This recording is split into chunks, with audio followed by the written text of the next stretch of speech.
Na première partie ya émission na biso ya Mokona lelo, Papa Léo Kengo Adondo, ex-premier ministre zaïrois, na Papa Lambert Mende, ministre ya communication, bakolobela makambo oyo etali arrivé à ba FDLR nakati ya mboka na biso.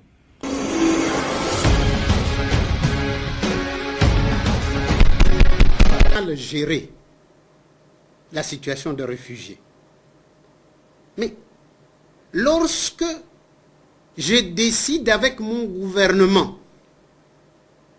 que tous les réfugiés devaient quitter les territoires de mon pays au plus tard le 31 décembre 1995 et que le président Mobutu me dit ce n'est pas comme ça, prend une position contraire et je reçois de la communauté internationale le secrétaire général des Nations Unies, Boutros Ghali, le sous-secrétaire d'État américain, George Moose, le directeur pour Afrique, Rochero de la Sabrière, pour me dire, écoutez, non, il faut suivre la voie du président, il ne faut pas vous opposer au président sur ces chapitres. Alors que toute la population du Kivu avait mobilisé ses moyens de transport pour aider les réfugiés à rentrer. La vérité, c'est que la communauté internationale ne voulait pas, alors que la même communauté internationale, par 2 résolutions du Conseil de sécurité, a voté le déploiement de forces multinationales qui devaient constituer les couloirs de sécurité pour permettre aux réfugiés de rentrer dans leur pays dans la paix et la dignité. Cette même communauté internationale reviendra sans que les résolutions du Conseil de sécurité aient été démenties par d'autres résolutions, qu'on ne déploierait plus parce que le Rwanda venait de bombarder les camps des réfugiés et que tous les réfugiés sont rentrés. Je me pose une question. L'armée rwandaise ne dispose ne dispose pas d'une force aérienne, ni avion, ni pilote. Avec quoi a-t-on bombardé les camps des réfugiés? Qui a bombardé? Je sais qui a bombardé.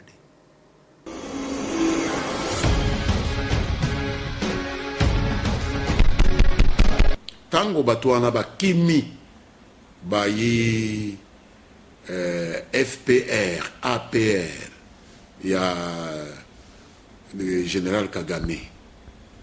Batonda ki na frontière na nombre moko oyo e bangisaki ba Congo. Tango anakondo président Mobutu azali nano na ebonga pe Mbutamuntu Kengo oyo azali lelo président ya Sénat azali premier ministre. Tokangaki frontière, Kengo akangaki frontière. Peto monaki batu ebele na désespoir, ba mi boaki na mai ya lac Kivu. Donc frontière des Alaki à Kokangema. Poto lobaki Nord Kivu, capitale na yango Goma, ezalaki bobele na 150 000 habitants. Sud Kivu, capitale ya yango Bukavu, ezalaki na 120 000 habitants. Bongo to ndima ville à 150 000 habitants et yamba 1 200 000 réfugiés. Donc la Goma. To ndima Bukavu na ba 120 000 habitants et yamba 800 000 réfugiés. Si ko limwisa ekolo e bandeli nango yango wana to boyaki kaka bango moko oyo baza kotia minoko lelo au communauté internationale, au Conseil de sécurité des Nations Unies, au envoyé spécial et à président des États-Unis, kaka bango bazu résolution à New York. Il faut qu'on force Congo andima batwana. Oh, des raisons humanitaires, ah boy na boy. Tango Kengo a pikami na position na ye, alobi a boy. Ba contourner gouvernement na ye, bakei balandi kondo Mobutu na mbetu na ye azalaki na maladi oyo ayaki kowa sima. Azalaki na Cap Martin, na France, balandi ye kuna. Kondo Mobutu azalaki na ba difficulté, belé d'abord maladie, ya liboso ya mibale azala ki isolé na communauté internationale pona makambo bambeba mosusu ya salisa ki awa azali koluka maso isolement wana esuka va considérer le président normal boyena boye tala esika tozwaki pokoso kondo Mobutu andimeli bango abebi bafungola frontière pe ayebisi ata gouvernement na été ayebisi kengo ayokaki kaka na ba radio na ba télévision que ba soda bazui ordre pa ya président de la république yende azalaki commandant suprême bafungola frontière de tozui eloko oyo likama ya kafu oyo ville ya 150 000 habitants et yamba 1 200 000 réfugiés. Ville ya 120 000 habitants et yamba 800 000 réfugiés. Kati ya batuana contrôle ezalaki te bazako koto na Minduki, bazako koto na Mbongo yeuti banque centrale ya Rwanda, bazako koto na mituka ya l'État, bakoti nde ebandeli ya phénomène oyo tozali nango lelo oyo bana Congo bazui makama ya kokufa ya kozoka ya koperdre biloko na bango na maboko kaka ya batomboki wana lelo Nations Unies to bikolo mususu ya ba-occidentaux oyo bakotisaki bango na makasi awa baya koloba ke gouvernement ya Congo to peuple ya Congo nde komi responsable ya kokoto na bango lokuta na bango ezali bango nde bakotisaki bango pe tango toza koyebisa bango baya kosalisa kobimisa bango ezali bosenga te ezali obligation toza konégocier eloko wana te tolobi bino mutu bokotisi bango bino mutu bokobimisa bango bango eza responsabilité na bango papa Kengo alobi na ex premier ministre rwandais oyo alobi biso tolobi kaka yango bango nde responsable bapesa biso etumbu wana te pe tokokende komata kokita bango nde ata toza kozwa bariske wana bana na biso baza kokufa kuna tokotindela bango facture. Bon, eloko mosusu nazo comprendre te biso na yo na ngai tozaki na poto totangi na bango tofandi na bango toyebi ezaleli na bango ennemi na biso oyo azo diviser biso nde bango.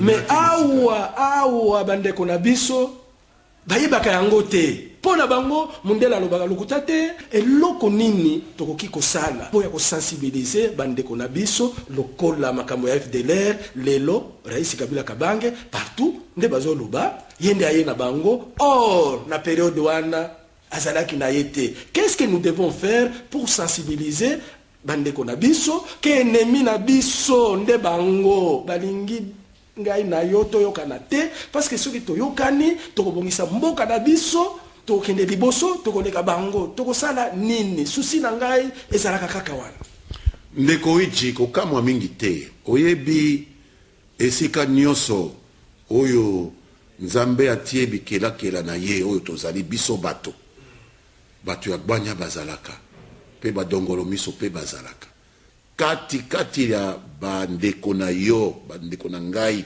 oyo bazali awa na Congo grande majorité baza conscient na likambo wana grande majorité pe bagonde bapuyaki bato lokola Lumumba bato lokola Gizenga bato lokola Mzee Kabila bato lokola Joseph Kabila baza kozwa appui ya bato wana ata ko balobaka te melikanisi ezali mais ata lelo katikati na biso même na classe politique okuta bato bazana citoyenneté te bato bazana amour ya patrie na bango te kaka ngai na lia soki mundele apesi ye mwa mbongo ale akotrahir bandeko na ye oyo baza kosala bayebi bien keza eloko esalemaka te bayebi bien que mutu akoki kolinga yo koleka ndenge amilingaka te bayebi bien que ba intérêt na biso ezali to bomba mwa ezweli na biso to bomba mwa richesse na biso po na biso moko intérêt ya mindele wana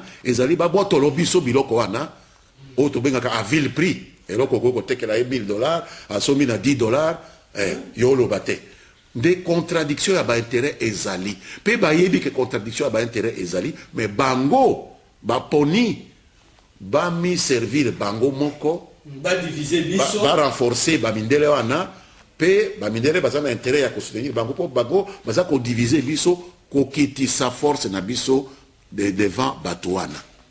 Donc biso tina na biso ezali ko sala maso bato ya lolenge wana bazala ta possibilité ya kozala pembeni ya pouvoir te batikala bena koloba loba kasi pouvoir epesa makabeda ba nationaliste, peu importe nani, mais nationaliste, patriote nde tokobikela na ekolo na biso oyo.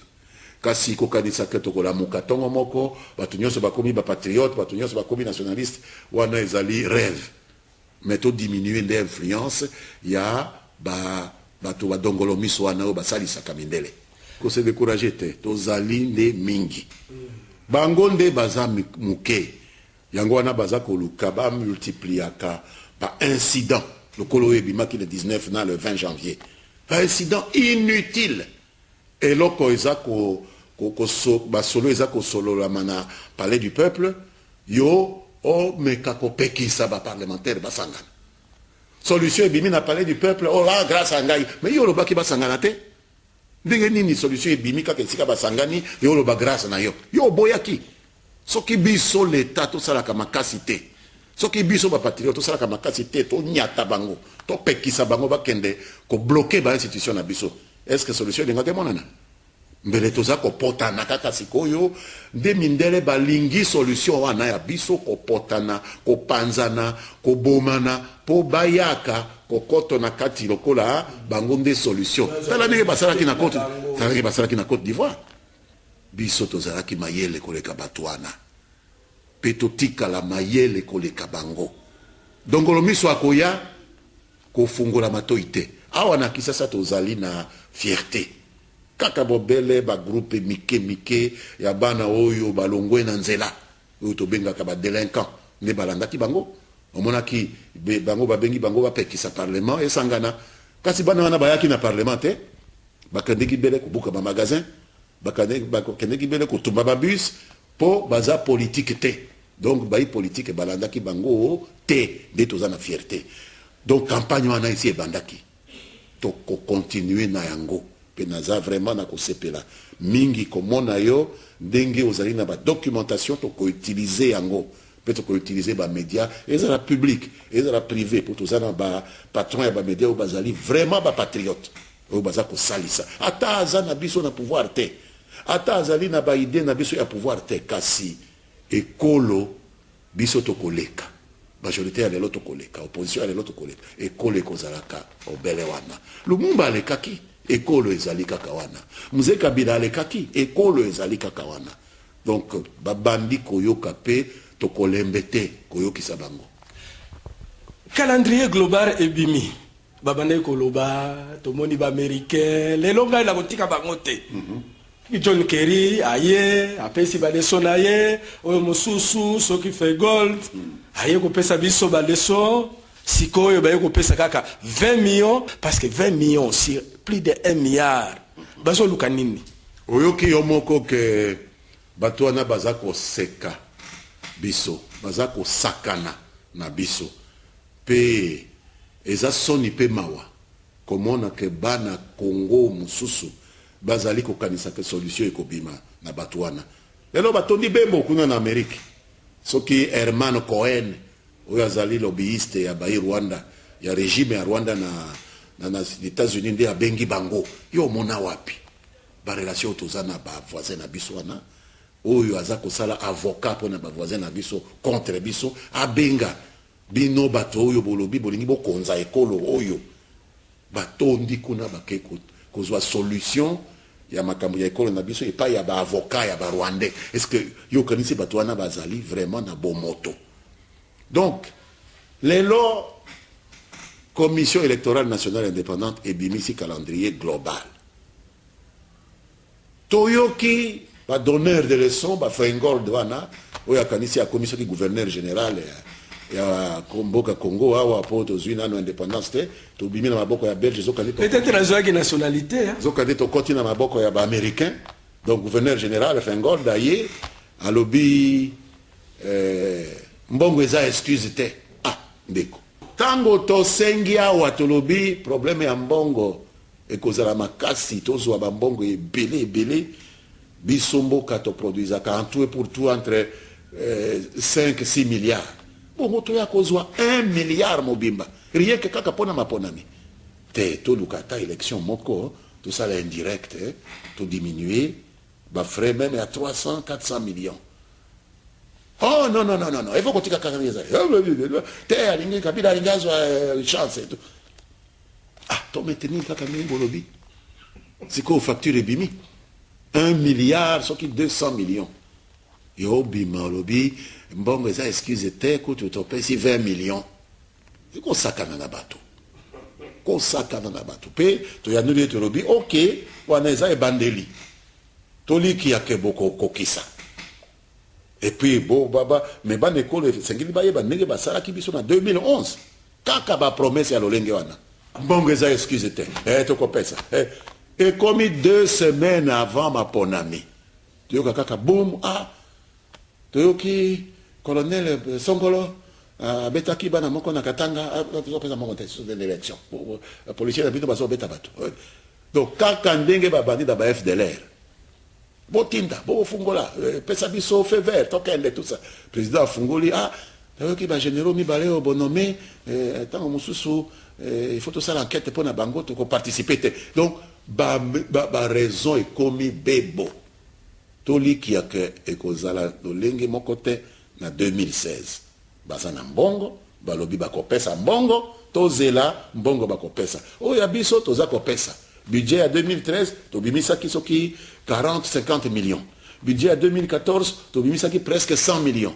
Budget à 2015, et l'équipe. Mais Ezako pousse à la même attente à moitié. Donc, espoir, Ezali que Bako Pesa, Bako Kosa Bisote, le Kola Bakosa qui na 2011. Ban école, il faut bailler-ba.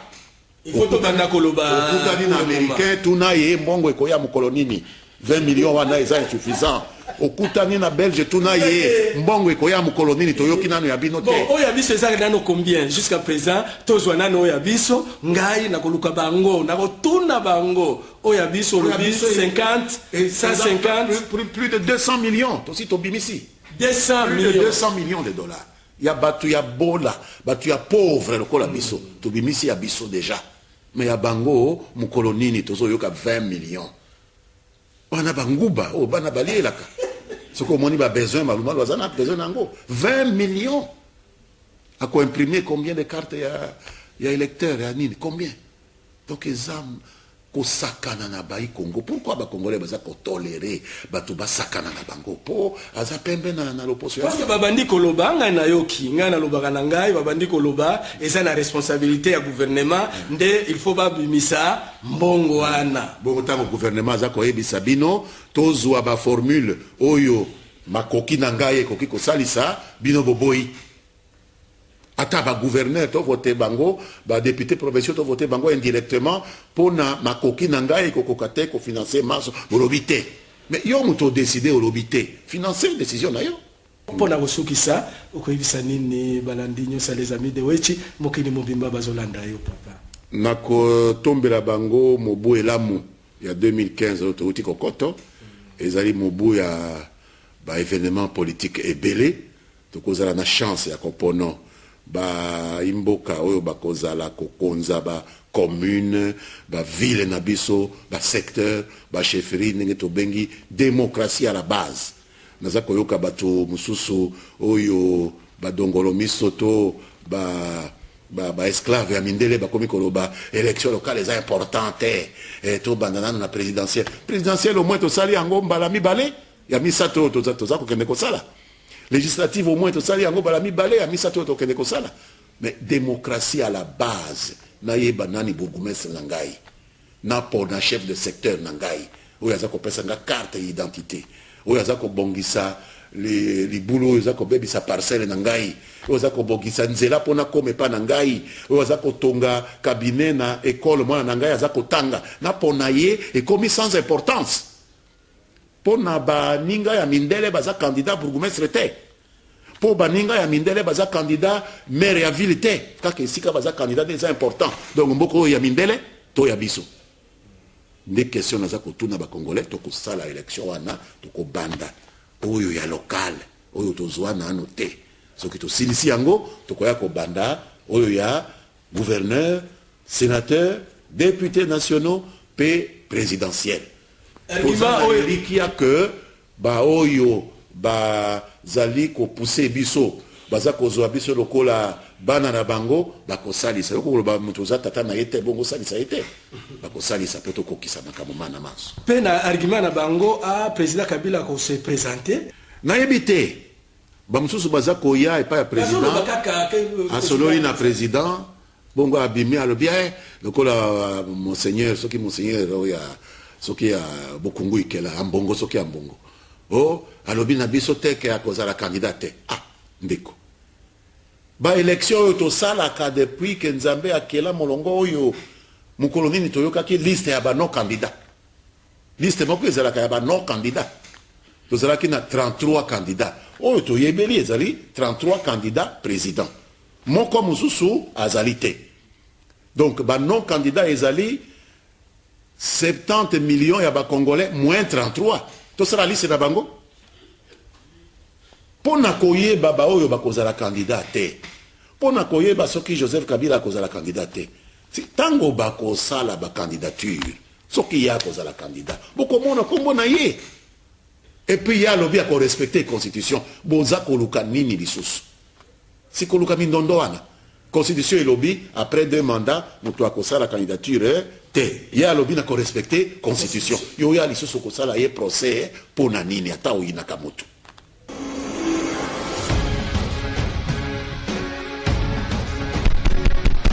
Bouti kolanda papa Leo Kengo Adondo na papa Lambert Mende ministre ya communication sikoyo tokola kisabino ba expert na biso moko ba congolais bango bazali bana ya diaspora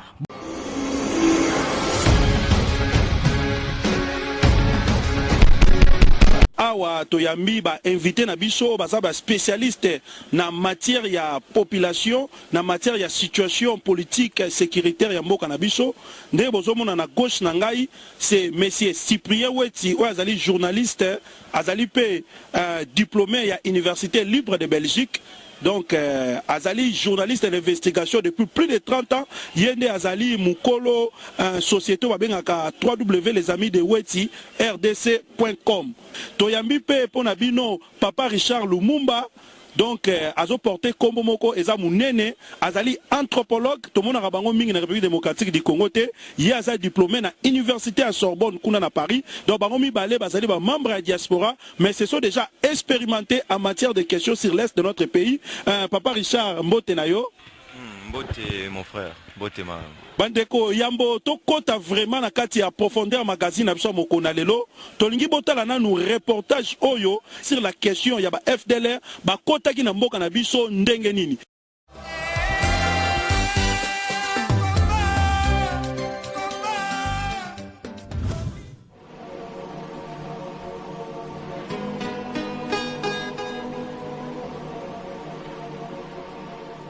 Lorsque je décide avec mon gouvernement que tous les réfugiés devaient quitter les territoires de mon pays au plus tard le 31 décembre 1995 et que le président Mobutu me dit ce n'est pas comme ça, prends une position contraire et je reçois de la communauté internationale le secrétaire général des Nations Unies Boutros Ghali, le sous-secrétaire d'État américain, George Moose, le directeur pour Afrique, Rochero de la Sabrière, pour me dire, écoutez, non, il faut suivre la voie du président. Il ne faut pas vous opposer au président sur ces chapitres. Alors que toute la population du Kivu avait mobilisé ses moyens de transport pour aider les réfugiés à rentrer. La vérité, c'est que la communauté internationale ne voulait pas, alors que la même communauté internationale, par 2 résolutions du Conseil de sécurité, a voté le déploiement de forces multinationales qui devaient constituer les couloirs de sécurité pour permettre aux réfugiés de rentrer dans leur pays dans la paix et la dignité. cette même communauté internationale reviendra sans que les résolutions du Conseil de sécurité aient été démenties par d'autres résolutions, qu'on ne déploierait plus parce que le Rwanda venait de bombarder les camps des réfugiés et que tous les réfugiés sont rentrés. Je me pose une question. L'armée rwandaise ne dispose, ne dispose pas d'une force aérienne. Ni avion, ni pilote. Avec quoi a-t-on bombardé les camps des réfugiés? Qui a bombardé? Je sais qui a bombardé. Le moment n'est pas venu.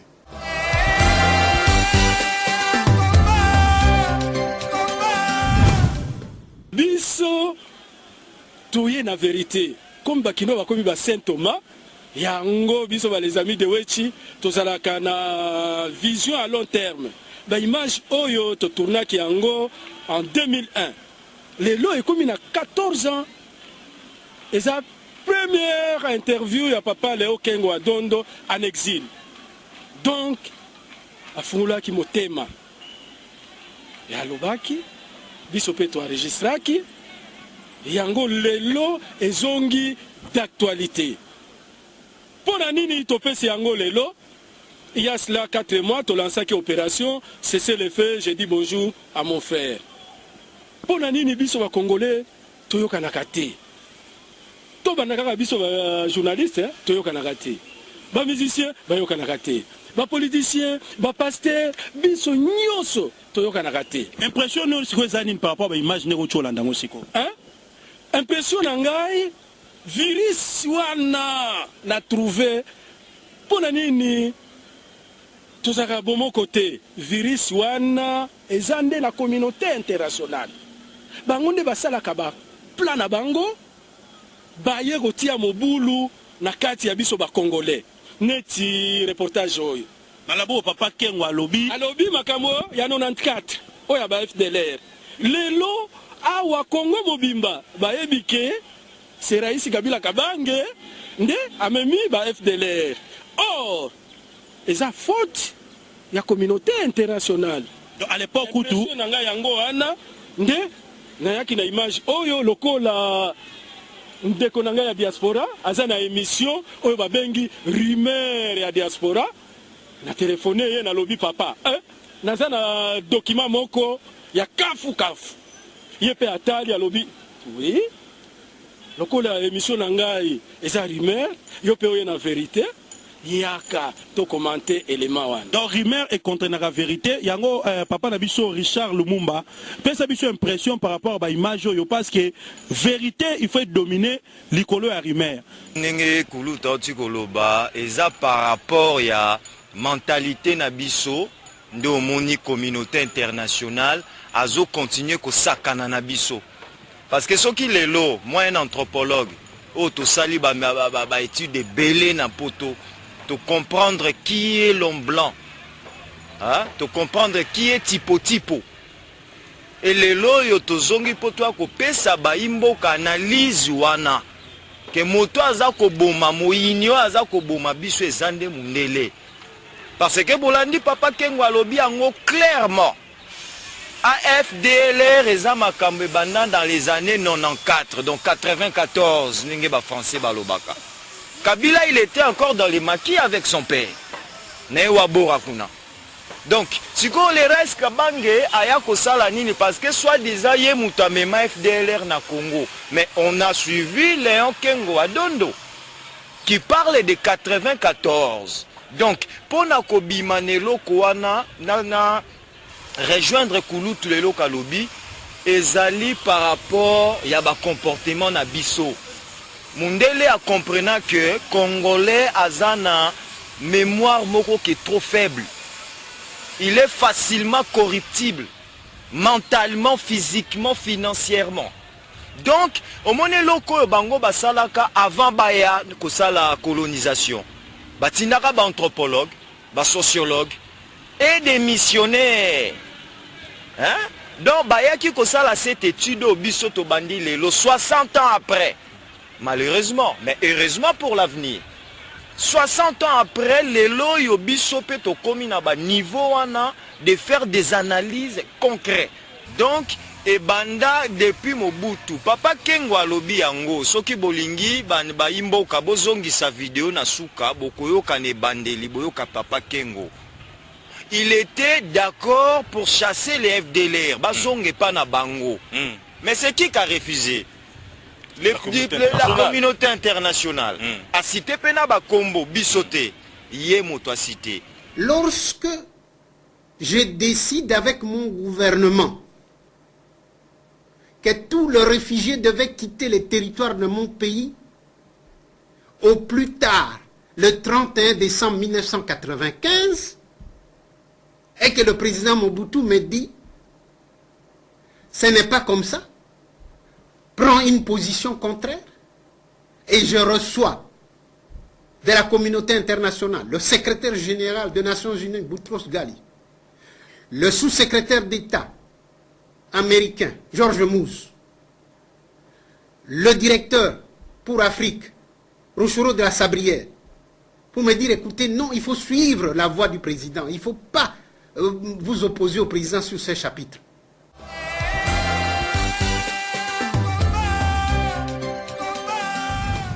Et ce qui tolobi sous tozonga sima parce que ba imboka ba kolobaka kapona nini ba bandi na FDLR pour ba soutenir Kabila ou quoi? Non. Nous on est des analystes et des spécialistes, des experts à la matière. Donc ce tolobi tozonga lisusu sima tokomona que c'est le même complot nde Mundela salaka partout na mokili pour déstabiliser Bamboka, pour continuer à piller et de laisser l'assistanat. Donc, ce nabina sili samokeli mbisanga ndeko na question tuningai, les FDLR ezala ki obabenga ka cheval de Troie. Parce que les lois soki tozana plus de 6 millions de morts, Rwanda a justifié agression na ye pona koya ko benga na FDLR. Bato batinda FDLR na mboka na biso c'est la communauté internationale. Tango le gouvernement Kengo a eu décision babimisaye boyo qui est bien la communauté internationale ba bengi président Mobutu pour ba yebisaye que tika bango place wana Ndeko Richard na sosolo bien est facile à comprendre tango za ko pesa biso ya na question na biso question moko ilinga na moto pona papa na biso wechi alors Kengo Adondo azui mokano ya kuzongisa ba Rwandais pa na bango. Communauté internationale ba bise papa Mobutu aibisa Kengo azongisa bango te. Siko nalikambo ya kuzongisa ba FDLR pa na bango. Communauté internationale baza ba hypocrite to baza nengeni. D'abord, avant Papa Sami Bosongo à répondre à hypocrisie ou non de la communauté internationale, communauté internationale ango ezalaka nini? Papa Weti, yebsapsono communauté internationale ezalaka nini? Yambolimbola na motuna ya ndeko na biso Sami Bosongo, est-ce que communauté internationale na makambu ya FDLR azo jouer hypocrisie toté? Communauté internationale ezaba pays oyo bazwaka ba décision ya monde entier. Nde babenga kabango ba communauté internationale. Ngeti bamboka ni na kati wana. Oh, États-Unis, hein? France, ba Belgique, Union européenne, Russie, Chine. To benga bango ba communauté internationale. Ndeko wechi toki koloba na ndenge ya kinwazeli ki bango nde bazaba yanke ya mboko ya mokili. Te bazaba yanke ya mokili te. Bazaba yanke ya mokili te. Ndenge papa alobaki leur ba sango ou bien la communauté internationale bayaki en Afrique batindaki ba sociologue ba anthropologue pour ba étudier biso bayebi ba caractère na biso nyoso et lokola biso pe lokola biso ba les amis de wechi tokendaki na tata na biso na poto biso pe tokende ko étudier bango totanga na bango. Il y a sali plus de 20 ans, il y a plus de 30 ans. Donc, toye bibango. Yango toye na ezaleli na bango. Donc, communauté internationale baza na système de jeu na bango. Il faut s'adapter na système wana pour tobeta bal na bango. na likambo FDLR sikoyo est-ce que baza ba hypocrite baza ba hypocrite otomoni que lobby communauté internationale aboyaki ba FDLR bakota awa tomoni pe tant gouvernement azobundisa bango azobengana bango kaka les mêmes communautés internationales azolinga ba FDLR bazonga na mboka na bango est-ce que likambo na tobenga ngo hypocrisie to hypocrisie non eza hypocrisie te bamoni ke ba congolais bayebi makambo te na ba document ya boye lelo soki ba FDLR baza na Congo eza faute ya communauté internationale.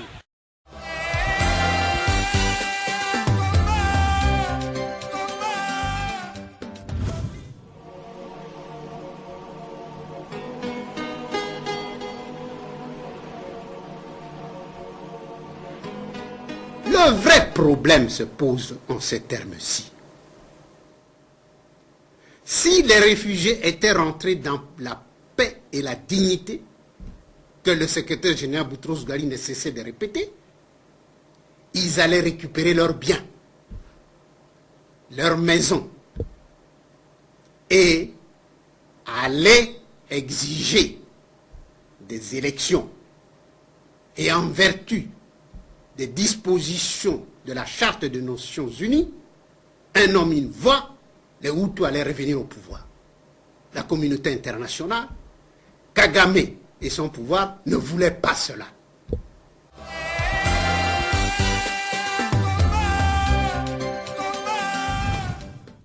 Na Rwanda, Bahutu, nde baza majoritaire. Bahutu, nde ba constitué ba FDLR. Leur Kagame aye, azui pouvoir. Na batunaye, baye, ba bengani, ba FDLR. Bazui biloko ya Bahutu. Bavandi na pouvoir. Maintenant ba FDLR, soki bazongi na ba condition ya bien, loko la biso ba imposa ki biso dialogue intercongolais. Ba mubutise ba kimaki. Tozaki compromis, ba mubutise bazongaki. Ler bazongaki, ba récupéraki biloko la bango. Na compromis wana. Ba Kagame bazalaki na rien. Ba Hutu bazalaki na bandako na bango. Soki bazongi bako récupérer biloko na bango. Soki ba récupérer biloko na bango lokola papa Léo Kengo Adondo alobi, soki ba keba élection, bango baza 8, batusi baza 2. Tout Hutu akozonga na pouvoir. Donc une personne, une voix, or les Hutus constituent 80% de la population rwandaise. Et puis balobi, il faut bazonga na dignité. Neti lelo awa. Il fallait imposer au Rwanda un dialogue inter-rwandais. Après tout, Hutu et Tutsi baza bandeko. Il faut basolola. Bazo boya. Poda nini ba imposa ki biso dialogue inter-congolais? Tondimaki yango, bango bazo imposer bango te. Soki ba imposer bango dialogue inter-rwandais, ba Hutu bakozonga, bako réclamer biloko na bango. Biloko wana des beefsteak. Non, bandako. Ah, donc biloko na bango en fait. Biloko na bango, Hutu azaki na ndako. Neti awa ba kinois. Azala bilanga za na ndako. ndako Awa kinois, ozada ndako na bino soki na bandali. Bokimi. Biso ba Belgique, toye, tosi bandako na bino. 20 ans. Bolobi bozonga. Lere bozonga to arranger. Yo osala nini? Oko récupérer ndako na yo. Soki on récupérer ndako na yo. Ngai na komi libanda. Oui, bozui pouvoir. Voilà le problème qui est là. Il n'y a jamais eu de rébellion au Congo. Tous ces fractions rebelles, c'est des satellites de la communauté internationale. Même les Rwandais, on peut en faire un champ de maïs à Congo. Rwanda Robunda na bisoté. Mais pourquoi à Kotakati, à Zokomati na Baba Congo, la communauté internationale? Yamonde tozolo bayangwawa. Congolais tant qu'à koyeba te munguna o yazoluka pasi na biso. Eza lokola papa nanga bandaka koloba ato sombi motuka na moteur kaka ya kalawana ato changer ba kiti na couleur ba mutuka tikali kaka mutuka kozala kaka na ba maladie moko. Donc Kongola komomona Kabila lokola yenda yana ba paso nyonso ya lelo. Mais papa Kengo ye wana lobi makambo ya 94 Kabila na zamba na papa na ene wa. Il est arrivé au pouvoir en 2001. Sikoyo problème ya yewana wapi Lumumba Ye mutu ayesa ba ONU. Premier mutu o nyatia makolo na Congo ya biso Lumumba nda bengaka bango. Mais banani babomisa Lumumba. Ce sont des soldats néo-zélandais avec bannière ONU. Nde ba livra Lumumba et pas ba soda Mobutu. Néo-zélandais s'il vous plaît. Ah on a simanaya toza na place des évolués. Ndaku na eza na sima wa esika makambo na zolo belabino le kaka. Corridor ya liboso ezalaki ba soda ya ONU, corridor ya mibale ba soda Mobutu. Et comment se fait-il que bakangaki ba soda Mobutu nde bakangaki na maboko esika banda ekokima? C'était des hélicoptères de l'ONU qui traquaient Lumumba. Tokene na Mali lelo. Il y a 2 jours là, population a manifesté contre l'ONU. Ouais. Parce que l'ONU ayaki azobenga ba seleka des terroristes. Ils ont bombardé Mali Mobimba parce que ba terroristes banini banini. Mais lelo population malienne azokamwa le même militaire français ba komi ko protéger les sous ba seleka ba komo lo ba que non baza ba victime. Donc là c'est la République centrafricaine. Centrafricaine pardon, centrafricaine. Donc pour bomona ke mundele akotikaka jamais mboka na biso yo tant que tozana na ba division na biso ya pamba pamba. Parce qu'à comprendre mundele lelo biso tovandi na ye papa totangi na ye toboti na bango tobali bango toboti pe bango.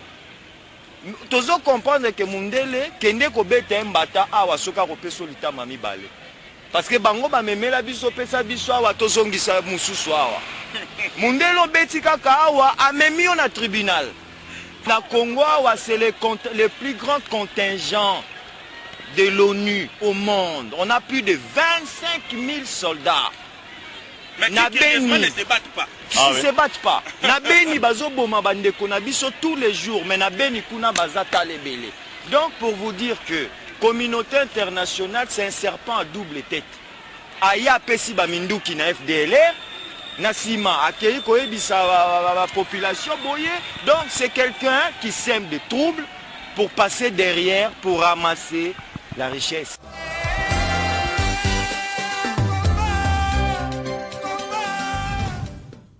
Tango opération oya sokola de bandi eloko moko e comme si bateau hein ezalo kola ozana ndako ozana likambo muto yeke asunga yo boyi sokola asunga yo FARDC gouvernement congolais et boyi MONUSCO esunga biso na opération sokola de likambo yo mona ngonenge ni to boyi lisungi ou bien ndenge ni to boyi lisungi bon bato komi koloba oh FARDC eza na ba officier oyo basalama ka bona ba FDLR diango basala crime de guerre diango siko gouvernement komi ko boya MONUSCO et accompagner bango wana na kanisi ke to kende à côté à débat à côté à débat non papa Kengo yende a expliqué yende ayebi ndenge nini ba FDLR ba yaki na parce que par rapport à la situation actuelle siko actuel.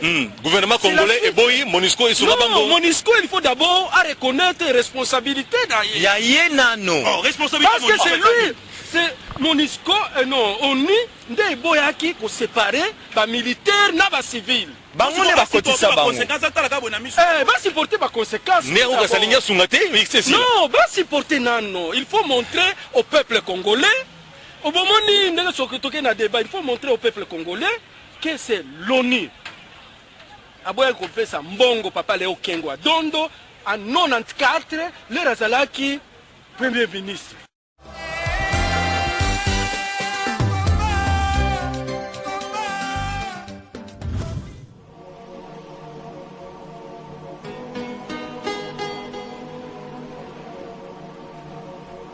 La communauté internationale a le génocide sur la conscience et devait se décharger de cette conscience, de ce génocide, d'une manière ou d'une autre. J'ai pris contact avec le secrétaire général, par 2 fois, à l'Assemblée nationale des Nations Unies de septembre 1994. J'ai été invité par le secrétaire général pour prendre part au Conseil de sécurité en 1995. Il avait été entendu que je devais convaincre le membre permanent du Conseil de sécurité pour qu'il donne de l'argent de façon à permettre que le réfugié militaires et civils séparés puissent être installés loin de la frontière, conformément à la Convention de Genève et à la Convention de l'OUA. J'ai montré les sites à la Commission des Nations Unies qui a été dépêchée auprès de moi. La Commission a visité les sites. Lukandu, Irebu, Kongolo.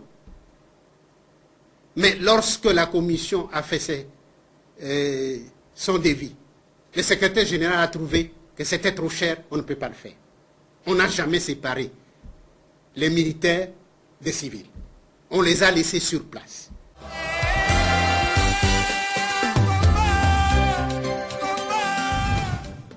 Il fallait maintenant qu'on séparer les civils na les militaires. Les militaires, il fallait même bango Irebo, Kongolo, na Lokando. Basala qui angoté. L'air basala qui angoté. C'était trop cher. C'était trop cher, bavandiwana. La même communauté internationale, balingi babima bagangi. Non, non, il faut commencer par là. Il faut reportage oyo ya Papa Kengo, Tomemi Yango, va expliquer biso. Ka oyo, et yé sous la Centrafrique. Mais Kengo n'est pas Jésus, donc c'est... Non, non, oya lelo, et ça sous la Centrafrique. Banini, ba réfugiés, ba koti, armés na ba civil. Est-ce que ba séparer bango?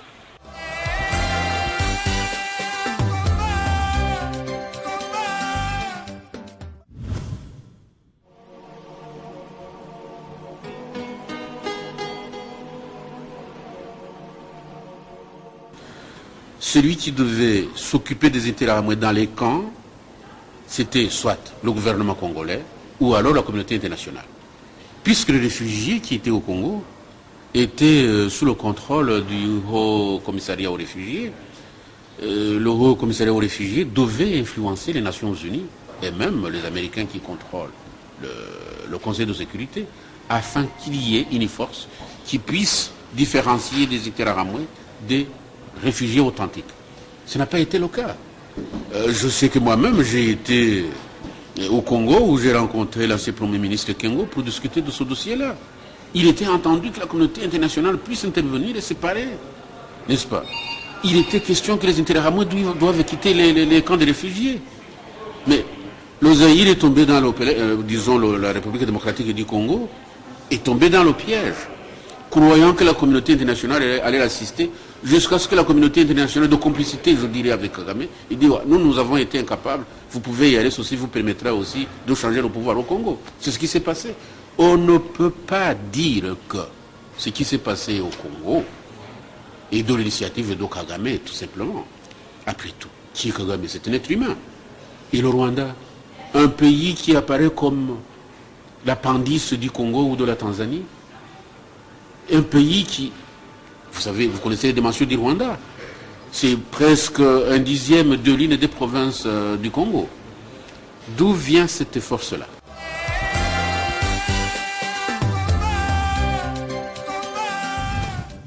Pourquoi les loyo Congo est boy kokenena Monisco? Mais on est un pays indépendant. Pourquoi est-ce que Monisco face à l'ondiré babysitter Moko Boye? Il apporte pas d'aide. Monisco, il apporte le malheur. Akoya PCF de l'air Minduki, aya Pesibino, aide logistique. Yebisanga aide yangoana. Donc ozo kende ko bunda bitumba na Minduki o monguna na ya Pesio. Akobando compter ba bale sikozo beta. Soke sili même azobine la liboso ko ba suko tirete.